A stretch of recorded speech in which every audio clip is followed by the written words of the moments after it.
La communication est peut-être ce qu'il y a de plus important dans une relation. C'est la forme qui fait passer le fond, comme on dit. Et chaque personne a sa manière propre de s'exprimer, avec ses avantages et ses inconvénients. Dans cette vidéo, je vous propose de détailler les différents styles de communication qui existent. Les styles de communication dans Koh Lanta, c'est tout de suite.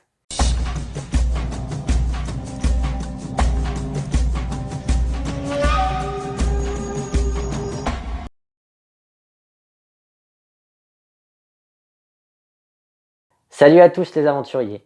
Donc aujourd'hui, on va parler des styles de communication. Et on va s'aider pour ça, bien évidemment, de l'énéagramme. Pour ceux qui ne connaîtraient pas encore l'énéagramme, je vous conseille d'aller voir mes vidéos qui s'appelaient les personnalités dans Koh Lanta. On va tout de suite commencer par l'énéatype 1. Alors, le style de communication du 1, il s'appelle enseignement-sermon. Il veut transmettre ses idéaux et sa rigueur aux autres en insistant sur ce qu'il faut faire de manière concrète, puisque chez le 1, c'est le centre instinctif qui est préféré. Il va repérer les erreurs et enseigner aux autres comment les corriger. Alors du coup, il utilise fréquemment des expressions comme « il faut que »,« on doit faire », etc. Sa façon de s'exprimer peut être perçue comme péremptoire. Ça veut dire qu'il nous donne l'impression qu'on ne peut pas répliquer. On ne peut pas le contredire, puisque le 1 est perfectionniste. Donc s'il parle, c'est qu'il est relativement sûr de lui, sinon il se tairait pour pas se tromper. On va prendre en guise d'exemple, à chaque fois je vais vous prendre un exemple dans Koh Lanta. Pour l'énéatype 1, j'ai envie de prendre Freddy dans la saison 9. Où dès l'épisode 1 de la saison 9, Freddy, il commande un peu tout le monde pour fabriquer un radeau pour atteindre l'île de la première épreuve. Et même après, sur le camp, pour la construction de la cabane, il va continuer, ou encore pour la réalisation du feu. Donc, je vous cite un passage. On a Freddy qui nous dit « La dernière épaisseur, forcément, tu vas pas pouvoir l'attacher sur le filet. On va couper les bambous. La dernière couche, elle doit être dans l'autre sens. Faites attention que les pieds ne s'écartent pas. On va être bon à mettre les 2 pieds en plus. » Donc ça, c'était Freddy. Je vous donne une citation qu'a donnée Christina en parlant de Freddy. Freddy, il veut tout gérer. Il y a quelque chose à faire, on fait comme ça va se passer comme ça. Et la voix de Denis Bronner derrière, à ce moment-là de l'épisode, qui rajoute « Effectivement, Freddy n'est pas du genre à improviser. Mais à vouloir que tout soit parfait, à vouloir tout contrôler, Freddy manque parfois de tact. » Alors, dans l'énéagramme, on dit que la plus grande force de chacun, c'est aussi sa plus grande faiblesse. Comme si les qualités et les défauts n'étaient en fait que les deux versants d'une même pièce. Et tout est une question de dosage en fait. Par exemple, je suis gentil, c'est une qualité. Je suis trop gentil, ça devient un défaut. Pour la communication, c'est la même chose. Chaque ego veut faire passer un message en fonction de ce qu'il veut montrer. Mais l'ego en fait trop. C'est le problème de l'ego, il en fait toujours trop. Du coup, à moins de parler avec quelqu'un qui est du même énéatype que nous, notre communication risque d'être perçue par le versant négatif. L'énéagramme décrit donc 9 malentendus de communication. En ce qui concerne le 1, il cherche à montrer qu'il est sérieux et consciencieux. Mais en exagérant, son message de sérieux peut être perçu comme de la rigidité. Il affirme ses principes, mais peut paraître intransigeant ou fermé sur ses positions. Maintenant, on passe à l'énéatype 2, qui est motivé par l'évitement de reconnaître ses propres besoins. Son style de communication s'appelle « aide à vie ». Il est centré sur l'autre, il veut connaître l'autre pour savoir comment l'aider. Évidemment, il aime beaucoup donner des compliments et même les exagérer à cause de sa fixation de flatterie.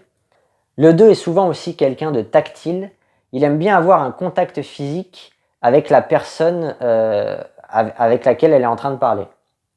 Le 2 aimerait bien aussi qu'on parle de lui, mais il ne peut pas le faire directement. Si le sujet n'arrive pas tout seul, le 2 peut de temps en temps parler de lui quand même, en soulignant ce qu'il a fait pour l'autre, comment il l'a déjà aidé, ou comment il a aidé un tel ou un tel qui a réussi grâce à lui. Dans Koh Lanta, je vais prendre en exemple Cassandra. Dans la saison 15, juste avant son départ, elle discute avec Steve et dit notamment ceci. « Steve, t'es un grand garçon. tu peux contrôler tes bouffées de chaleur. Franchement, Steve, fais attention. Parce que là, je m'en vais, j'ai plus rien à perdre, mais je te le dis. Fais gaffe. Toi, t'es trop gentil.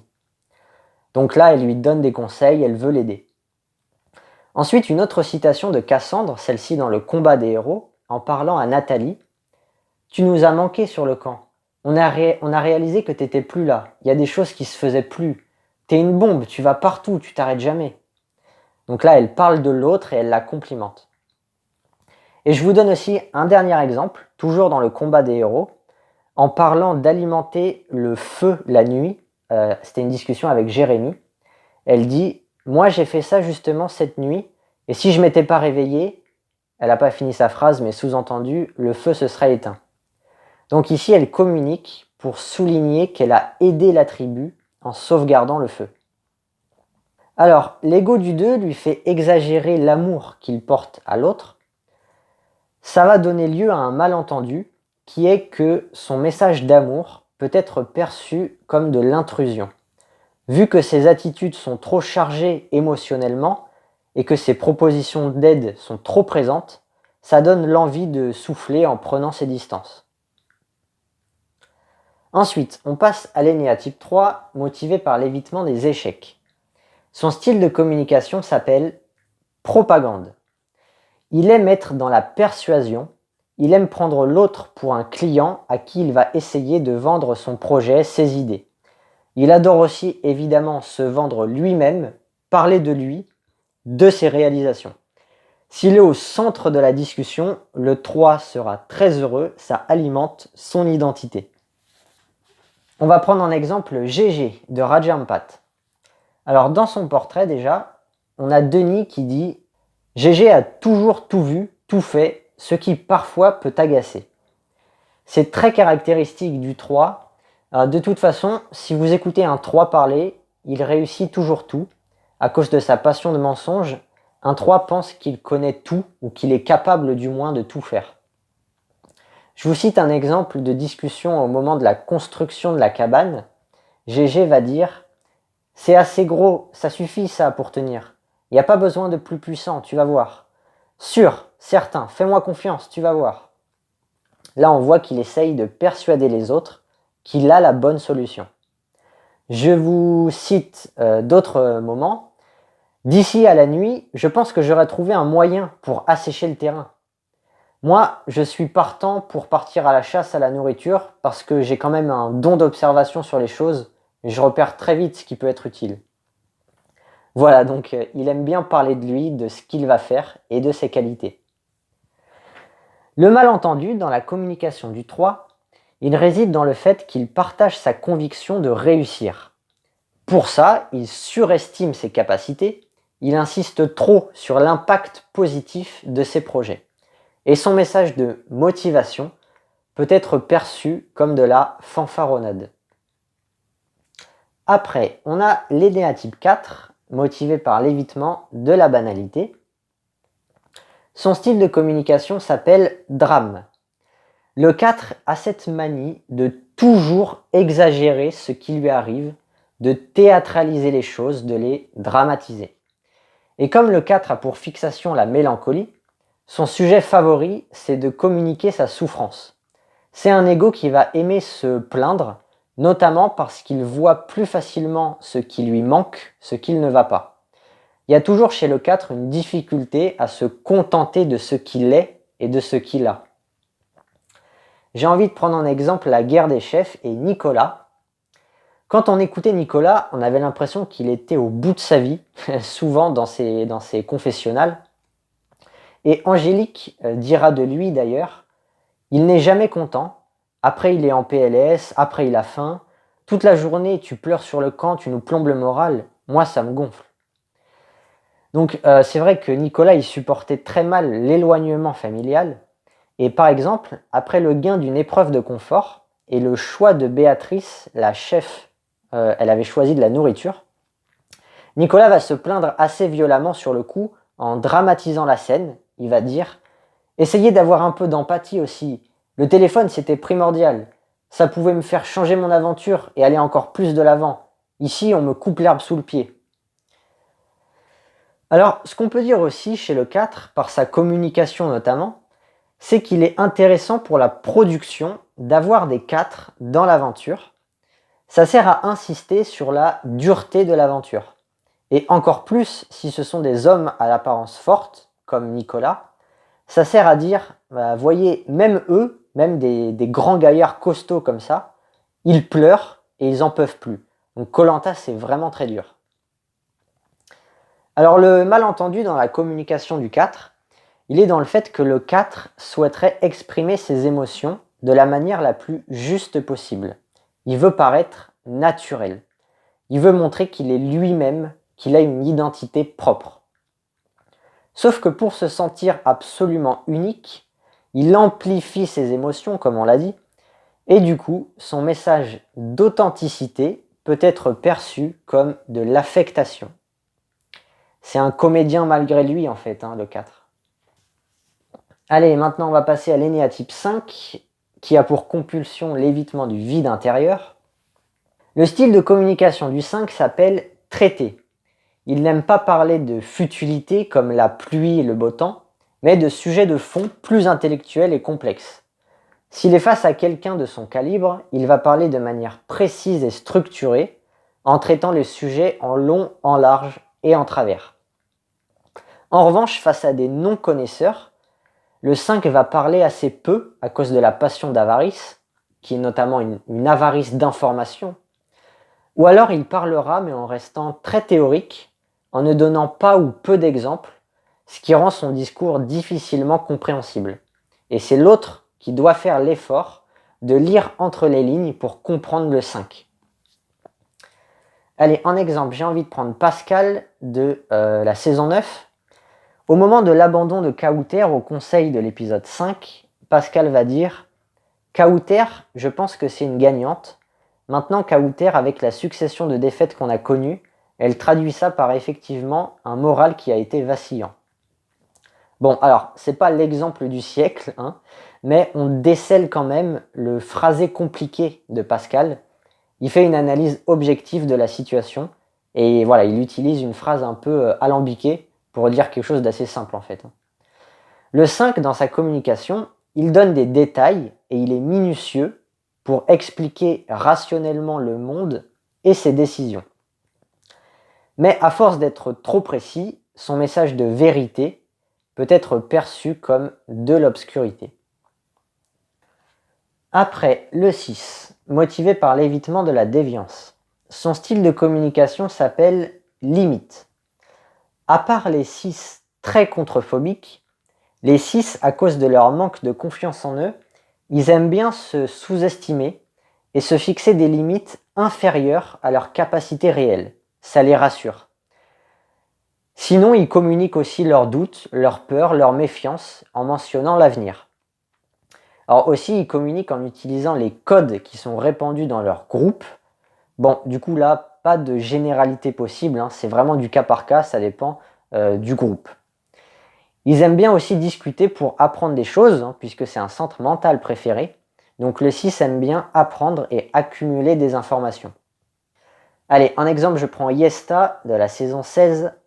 À l'épisode 4, donc vers le début, elle dit dans une discussion « Au pire, tu sais, mon aventure à moi, si on me tège maintenant, ça me va. » Là, on voit qu'elle manque d'ambition dans le jeu. Elle se fixe une limite plus basse que ce qu'elle pourrait espérer.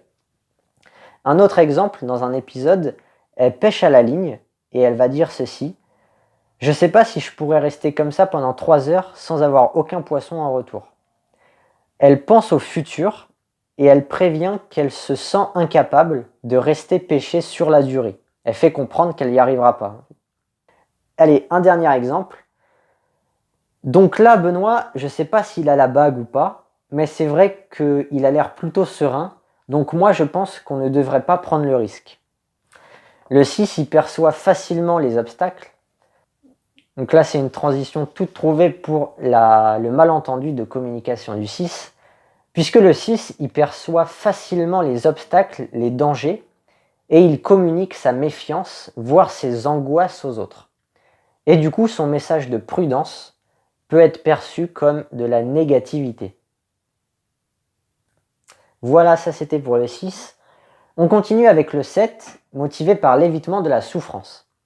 Son style de communication s'appelle histoire. Le 7 adore raconter des histoires, des anecdotes, imaginer des délires ou faire des blagues. Donc c'est une communication qui utilise le centre mental, l'imagination, la créativité, l'humour. Le tout étant que la communication sert à amener de la gaieté, de la légèreté, de l'amusement. On dit que de nombreux sets ont déjà fait des gaffes mémorables à cause d'une blague sortie à un moment qui n'était pas opportun, quoi. Pour illustrer le style de communication du 7, je vais prendre Romain de la saison 1. Dans l'épisode 8, il discute avec Patricia et il imagine son retour en France et la réaction de son fils. Il va dire « Mon fils, il va ouvrir les bras comme ça. Papa, papa !» Je vais lui dire « Pousse-toi, papa, il a faim. » Et derrière, il rigole. Et bien sûr, il a joint les gestes à la parole et la petite imitation qui va bien. C'est plus marrant. Et je vous donne un autre exemple. À l'avant-dernier épisode, Romain il va rejoindre Guénaël, qu'il a choisi pour venir partager un petit déjeuner.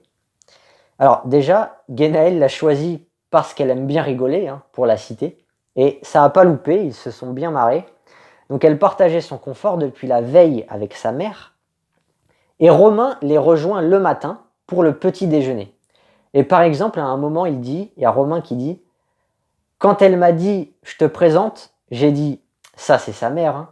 Non, non, au début je croyais que c'était sa sœur. Oh là là, oh le style. Et derrière il rigole encore. Voilà, il détend l'atmosphère en fait, Romain, il fait des blagues. Alors, le malentendu de communication de l'énéatype 7, c'est qu'à force de vouloir une vie insouciante et joyeuse, il va trop souvent minimiser les problèmes dans sa communication. Mais du coup, son message de légèreté peut être perçu comme de la superficialité. Ensuite, l'énéatype 8. L'énéatype 8, qui est motivé par l'évitement de la faiblesse, va avoir un style de communication qui s'appelle impératif. Le 8, il est cash et direct. On peut même dire qu'il est brut de décoffrage. Il va utiliser un langage cru et s'emmerde pas à mettre des formes. Le mode impératif, c'est un mode qu'il aime beaucoup utiliser. Le 8 adore la franchise et du coup, s'il a quelque chose à le dire, il va pas se retenir. La communication peut même être un bon moyen pour de nombreux 8 d'extérioriser leur colère. Beaucoup de 8 n'hésitent pas à crier au lieu de parler. C'est excessif, c'est une des manières dont peut sortir le trop-plein d'énergie que les 8 possèdent en eux. En exemple, on va prendre Jean-Luc de la saison 16. Dans l'épisode 3, il y a un message caché sur le camp des 2 tribus et les jaunes décident de mettre un code pour savoir si quelqu'un a trouvé le message. Et Jean-Luc à ce propos va dire « Vous prenez les 3 cocos qui sont là, vous les jetez sur la plage et au moins c'est torché quoi. » Après je vous donne un autre exemple, c'est à son changement d'équipe, il est chez les rouges et il va leur dire « Arrêtez de rêver, vous êtes à la rue. Je vais t'expliquer un truc, soit tu m'aimes, soit tu me détestes. Tu vois l'autre trou du cul là-bas, il me déteste. » Et là il rigole. Donc ça c'était en parlant de Benoît, mais par exemple il avait aussi qualifié de Julie de folle dingue qui gueule comme un putois. Voilà pour le style de communication du 8. Alors le malentendu pour la communication du 8, c'est qu'en voulant trop faire passer sa puissance dans la manière de parler, il peut être blessant. Et son message de force peut être perçu comme de la brutalité. Allez, maintenant on va terminer avec l'énéatype 9, motivé par l'évitement des conflits. Son style de communication s'appelle saga. Sa façon de parler peut traîner en longueur à cause de, par exemple, l'importance donnée à des détails ou à faire des parenthèses, des digressions. Aussi à cause du fait qu'il a souvent un langage hypnotique avec un phrasé lent et calme. Il va aimer parler de sujets sans importance ou des sujets qui ne généreront pas des conflits. Il va aimer dire des banalités, des évidences avec lesquelles on ne peut être que d'accord. Allez, en exemple, j'ai envie de prendre Moussa de la saison 3. Alors déjà parce que son rythme de parole est très lent. D'ailleurs, Denis Brognard aime bien se foutre de sa gueule par rapport à ça. Ensuite, je vais vous donner des citations. Par exemple, en 2003, au conseil de l'épisode 2, il y a Moussa qui a utilisé la lampe de poche du kit de survie, alors que c'était interdit. Et donc, Denis, il demande à Moussa, pourquoi avoir transgressé le règlement? Et Moussa répond, on s'en est servi vraiment 1 minute. C'était en fait, on revenait donc là on voit que Moussa, il s'apprête à répondre un peu à côté, parce qu'il se perd dans des détails.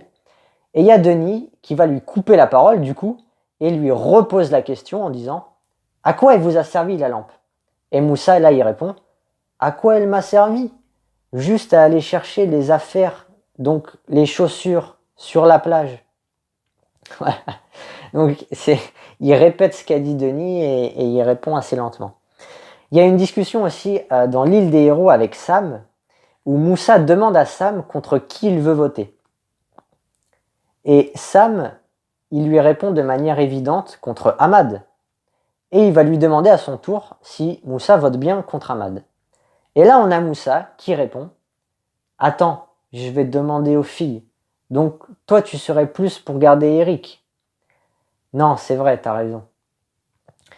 Ah, donc Moussa, il prend pas de décision, il évite les conflits, il demande d'abord aux autres et il essaye de faire le point entre les avis des uns et des autres. Alors, ça me permet, là, cette dernière citation, de faire la transition avec le malentendu dans la communication du neuf. Il vient du fait que pour éviter les conflits, le neuf va manifester un minimum d'accord avec le point de vue de son interlocuteur. Ou du moins, il ne manifestera pas son désaccord explicitement. Et son message d'apaisement peut être perçu comme du flou. Alors, ce style de communication du neuf, c'est un style auquel vous devez être habitué si vous regardez mes vidéos, même si c'était surtout visible dans mes toutes premières vidéos. À l'époque, je parlais à moitié en improvisation. Depuis la 5e vidéo, j'écris mes textes, donc j'ai un débit de parole qui est naturellement plus élevé, avec des vidéos plus rythmées. Et voilà pour les styles de communication dans Koh Lanta. J'imagine que ça vous a permis aussi de mieux comprendre le fonctionnement de chaque énéatype. Si la vidéo vous a plu, vous pouvez laisser un pouce bleu, ça peut aider d'autres personnes qui seraient susceptibles d'être intéressées par ce que je dis de découvrir la chaîne. Et vous pouvez aussi me laisser vos remarques et vos commentaires dans l'espace commentaire de la vidéo. Sur ce, je vous dis à la prochaine. Maratane.